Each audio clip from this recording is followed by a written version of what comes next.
So this is the problem I've got. A couple of days ago, we're driving along and my tyre pressure manager light came on, or tyre pressure monitoring system, TPMS, I think it's called, something like TPMS.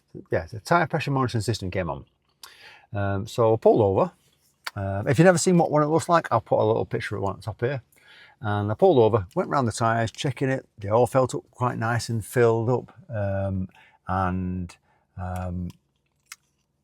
couldn't see anything. No screws, no nails, no nothing. I moved the car around and I thought, rubbing my head. But I actually changed the tyre. I got a tyre change on the front about a day earlier. And I thought, maybe it's the sensor's gone off because maybe the pressures are different on each side. So I went to the petrol station, got the tyre pressures checked and inflated them. And yesterday afternoon on the way home, it went off again. And I thought, what's going on again? I thought, I must have a slow puncture somewhere. So I pulled over, tyres felt fine, and I couldn't find anything again. And then this morning on the way to my next lesson, went off again, didn't it? And each time it goes off and I can't find anything, I can't see anything wrong, obviously I reset it thinking maybe it's the hot weather, maybe a lot of air's leaking out somewhere, and there's a slight leak on one of the seals. So this morning it went off again. Anyway, I pulled over just now, I had a look at it to try and find it, and I've found the culprit. I'll show you where it is. We'll go outside.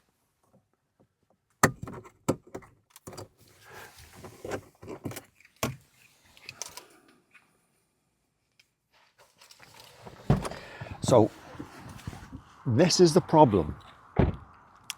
Now, there's different ways to look at this. I'm just going to show you the under part of the car. I don't know if you can see it from underneath there. Can you see it down there? I'll point it out to you. There. It's a nail right on the side. On down there, and it must be quite deep because it looks like a long one from experience looking at nails. And I can just see there's a little bit of a bulge on the side, which means that there's a little bit of air getting out. I've noticed on the side here now today, it's not as hard as the others. So let's get back in the car and I'll tell you what my thoughts are at this point.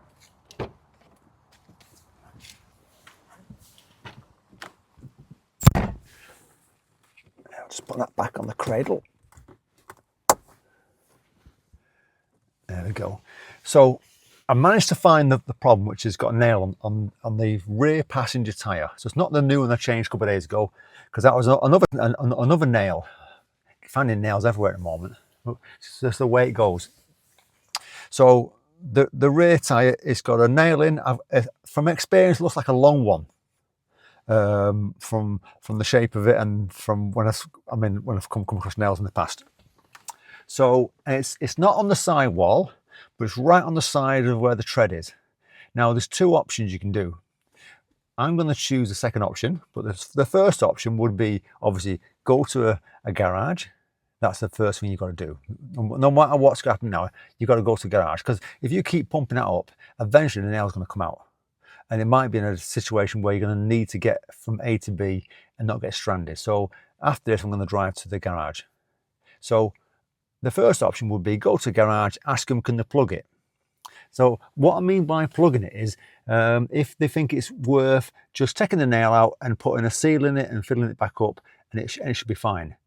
And that'll be okay if you're not going to be doing a lot of driving and you're not going to be doing a lot of motorway driving.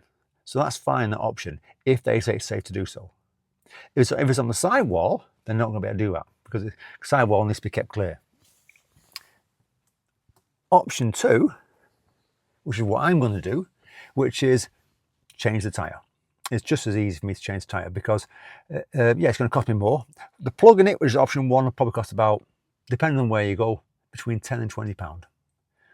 I'm going to get a new tyre because obviously, because I'm doing a lot of driving in the day, and I'm going on the fast roads, big fast dual carriageways and motorways. Like yesterday, I was on the motorway down to the M25 from Milton Keynes.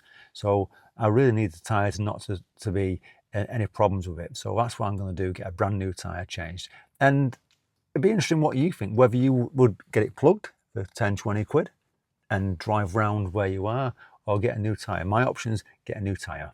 Okay, so that's what I'm going to do. And hopefully I'm not going to get any more problems with nails in tyres over the next few months. So we're off to the garage, and it's about a 10-minute drive from where I was at that point.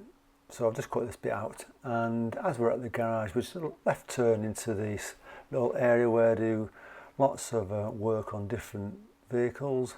The one I'm looking for is further down on the left, B&T Tyres. You can just see it coming up now. And I do a left turn into here. And they're decent people, you know. I've been going here for about 18 years now.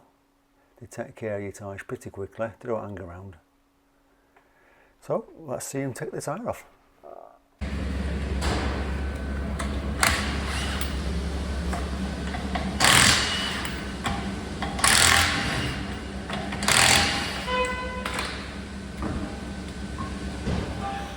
Quick as that.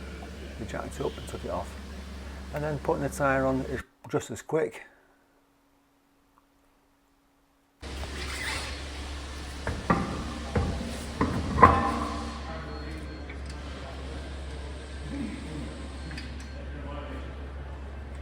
Pretty solid.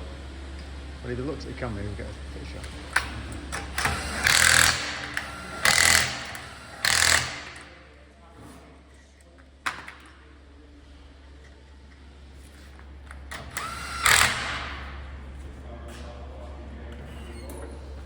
What you didn't see there afterwards is once he'd lowered the jack and took it away, he'd hand tightened the nuts at the same time. I forgot to record that last little bit on the end. It's important to hand tighten the nuts once the tyre's back on the ground.